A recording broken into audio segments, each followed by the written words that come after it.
Hello friends, എല്ലാവർക്കും പുതിയൊരു വീഡിയോയിലേക്ക് ഏവർക്കും സ്വാഗതം. ആദ്യമായിട്ട് വാഹനം ഓടിച്ചു തുടങ്ങുന്നവരുടെ ഒരു വലിയൊരു കൺഫ്യൂഷനാണ്.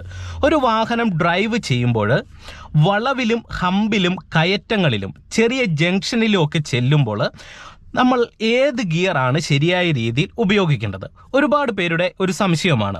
അപ്പോൾ ഇന്നത്തെ ഒരു വീഡിയോയിൽ ഞാൻ റോഡിൽ വണ്ടി ഓടിച്ച് വ്യത്യസ്തമായിട്ടുള്ള ഹമ്പിലും വളവിലും കയറ്റങ്ങളിലും ചെറിയ ജംഗ്ഷനിലൂടെയൊക്കെ നമുക്കൊന്ന് വണ്ടി ഓടിച്ചു നോക്കാം. ഓടിക്കുന്ന സമയത്ത് ഞാൻ ഏത് ഒക്കെ ഗിയറുകളാണ് ഉപയോഗിക്കുന്നതെന്ന് നിങ്ങൾ കൃത്യമായിട്ടും നോക്കി മനസ്സിലാക്കുക. നിങ്ങൾ ഇത്തരത്തിലുള്ള റോഡിലൂടെ ഡ്രൈവ് ചെയ്യുമ്പോൾ ഈ കാര്യങ്ങൾ ഒന്ന് മനസ്സിലാക്കിയിട്ട് വാഹനം ഓടിക്കുമ്പോൾ ഒന്ന് പ്രാക്ടീസ് ചെയ്യാനായിട്ട് ശ്രമിക്കുക. എന്തായാലും നിങ്ങൾ വീഡിയോ പൂർണ്ണമായിട്ട് കാണണം. വീഡിയോ ഇഷ്ടപ്പെട്ടാൽ ചാനൽ ഒന്ന് സബ്സ്ക്രൈബ് ചെയ്യുക. വീഡിയോയെക്കുറിച്ചുള്ള നിങ്ങളുടെ നിർദ്ദേശങ്ങൾ നിങ്ങൾ കമൻറ്റ് ബോക്സിൽ രേഖപ്പെടുത്തുക. അതോടൊപ്പം തന്നെ എൻ്റെ വാട്സപ്പ് നമ്പർ ഞാൻ ഡിസ്ക്രിപ്ഷൻ ബോക്സിൽ കൊടുത്തേക്കാം.